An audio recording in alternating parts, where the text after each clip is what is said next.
From the Library of Congress in Washington, D.C.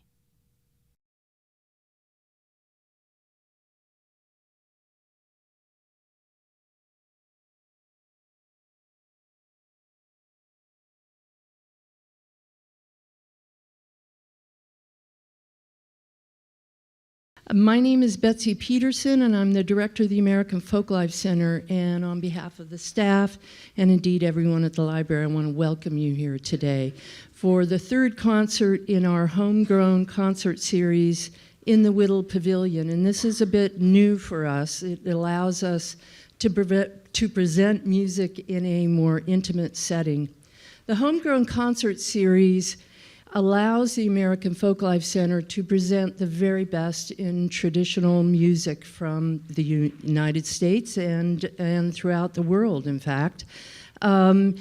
We work with folklorists, knowledgeable individuals, cultural specialists throughout the United States to identify and bring these artists here to share this wonderful music with you. We also record these concerts, and they will eventually be put up on webcasts, so you'll be able to hear it again if you like, and it'll allow us to share this music with future generations and individuals around the world. So with that said, if you haven't turned off your cell phone just now, if you could take a moment to do that, that would be terrific. In the meantime, I want to introduce our special guest today. Today we have a very special concert of Persian classical music with Dr. Nader Madj and Farshid Mahjour. Yes. I hope. Dr. Madj was born into a musical family in Sari, Iran. As a young child, he started to study santur, which is a hammered dulcimer, and violin. And soon after, he started studying with his uncles and father and began working on mastering the tar and setar. At 10, he started learning kamanche, which is a Persian bowed string instrument and which is widely used in classical music of Iran, Armenia, Azerbaijan, Uzbekistan, Turkmenistan, and Kurdistan regions all throughout there. He came to the United States in 1968, and after working as an economist for the World Bank for 20 years, he retired in 1997 and followed his musical passion, and we're all the better for that, I think. Dr. Madj established the Center for Persian Classical Music in Vienna, Virginia, where he serves as director. He is also the music director and conductor of the Chakavak Ensemble. Today, he is going to perform with Farshid Mahjour, who was born in, in Isfahan, Iran, in 1968. Farshid started playing the tombak at the age of 7. He's participated in many concerts and events with different groups, and Dr. Madj in venues such as the Hill Center down the street in Washington, D.C., and Virginia Tech, to name a couple. Presently, he teaches tombak and daf at the Baha'i Center in Virginia. Farshid is also an electrical engineer by education. So with that said, I just would love to turn everything over to these two gentlemen for a wonderful musical concert. So welcome our performers.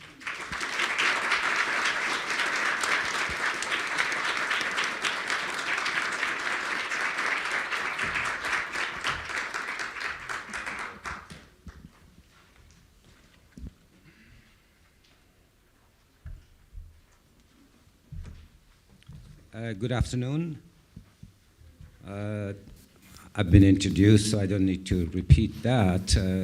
I would like to thank the American Folklife and Library of Congress for inviting us today for this intimate concert series. And today we are going to perform the Shur scale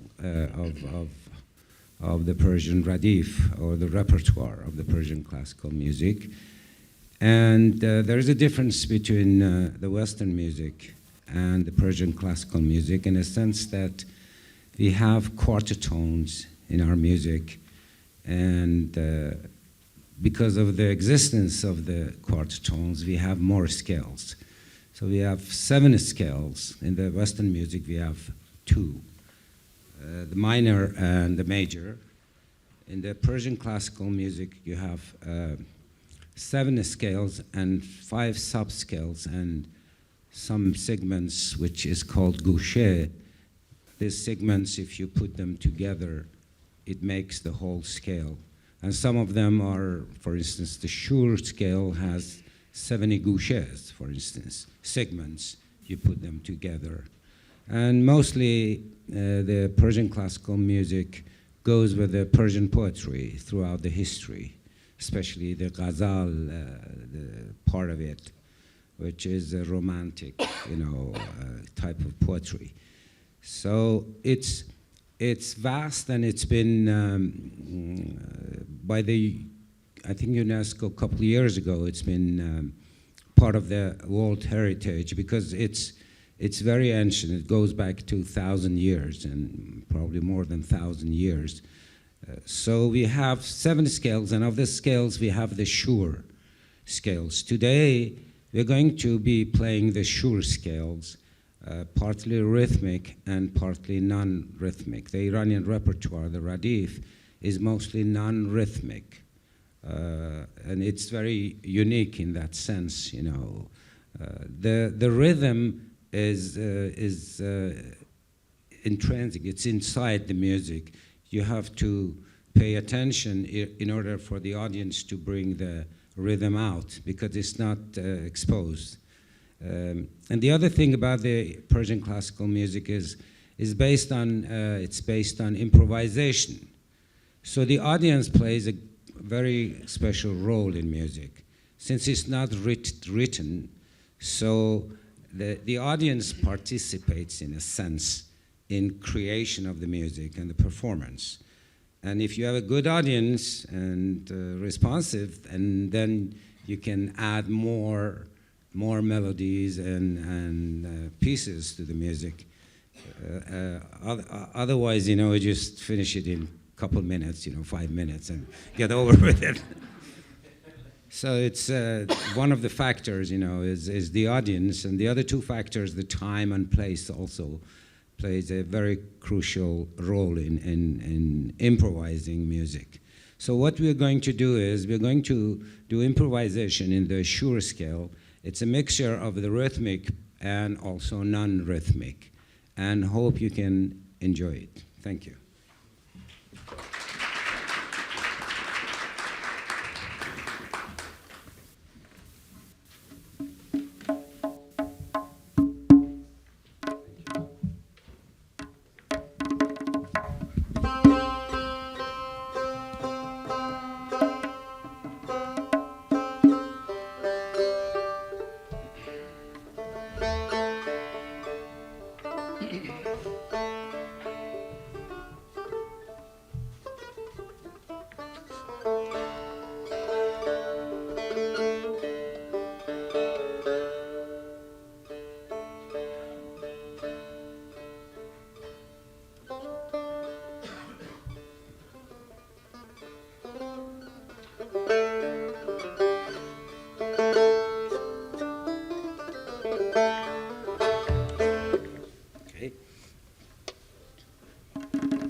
Dr. Nadir Mach and Farshid Majour, thank you so much. I wonder, are there any questions from the audience for the? What context would these songs be played in? Are these special occasions? Do you get together every Saturday night? When do people play this sort of music? It's hard to say, you know, it's for all the time, all places, if you have the good audience, as I said. But this type of music, you know, it doesn't have any occasion, you know, you can play it just like the Western classical music, you know. You can listen to Mozart any time of the day, so you can listen to this kind of music any time in the day and at night. So it doesn't have any special occasion for this type of songs. Yeah. I know you grew up in a musical family. Can you tell us something about your uncles and your father? Yeah. Thanks for asking. Yeah, my uncle was a maestro Iranian musician. He used to play at the radio and television stations in Iran. And he was really a maestro, much better than the way I play, you know. And he was a very renowned musician. And in fact, in my family, you know, the children are born with a guitar like this. So my father used to play, and he was my teacher. All my uncles, my son plays the guitar also. He's in Nashville now studying music. And it goes in the family, you know, and all my uncles and sometimes my aunts, they used to play this instrument. Yeah. In your family, some singers and dancers? Singers? They have good voices. I cannot dance, but I can sing. Yeah. Yes, sir.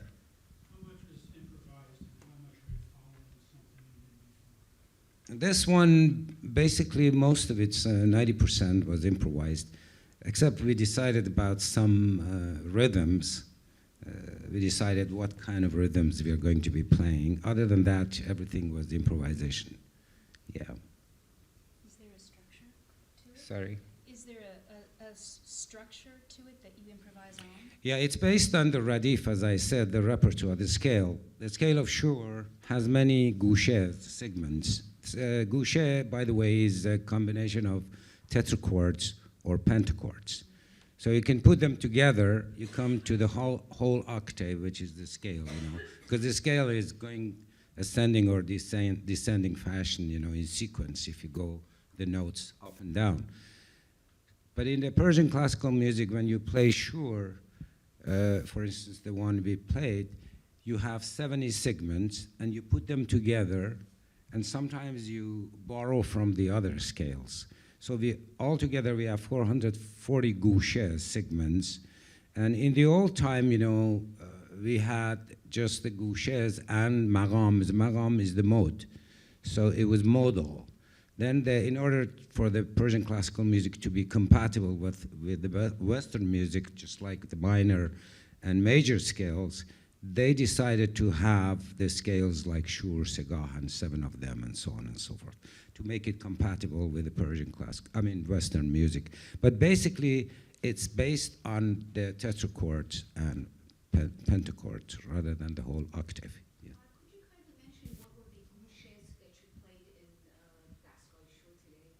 Yeah, we played some gouches like the Daramad. The opening every scale starts with the opening, which is called Daramad.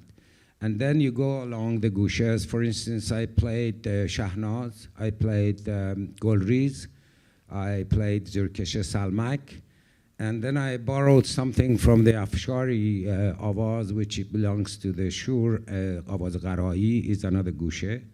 And then I went to the rocks. We have 3-4 different rocks. And I think we borrowed these rocks from the ragas, the Indian music, because we have common denominators with both Indian and Greek music. We have common denominators, and we borrowed from each other. So I played rocks, and then I played some gouches in Dashti, Avaz Dashti, and then, of course, descending back into the shur. But of course, you can play the shur scale the whole day, so it's based on 70 gushas plus your improvisation, so you can improvise the whole day. Any other questions? Could you tell us just a little bit about the Center for Classical Persian Music? Yeah, after I retired from the World Bank in 1998, I decided to go back to my passion, which is music, and it's been deferred for a long time. I established the Center for Persian Classical Music in Vienna. And over there we teach different instruments, like the tar, sitar, spike fiddle, kamanche, dulcimer, santur, and of course the percussions, and vocal. I have one of my vocal students, Miss Fahime, is here today. She takes vocal lessons. So, and it's for all age groups. We have children and also adults, and Americans, Iranians, and non-Iranians. So it's been since 1998 that I established. And in addition to the classes and teaching, we have concerts, and we have a group, 35-piece orchestra, which is called Chakavak. Chakavak is a singing bird, is the name of a singing bird. And also it's another gushe in the Persian classical music in Dastgah Homayun. So we have Chakavak ensemble, and every now and then we perform concerts. So, and also I have a Chakavak junior group. They're teenagers and children, and they perform twice a year for different occasions. We have, for instance, we have the New Year Nowruz at the beginning of the spring, and then we have another celebration in October, which is called Mehregan. So usually the Chakavak junior ensemble performs for those occasions. Well, thank you so much for a marvelous concert. Is there anything that Farshid would like to add? No? Well, you're both amazing musicians. Thank you so much for sharing your art with us. Dr. Maj and Farshid Mahjour.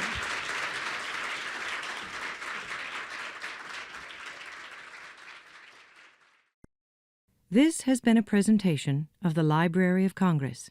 Visit us at loc.gov.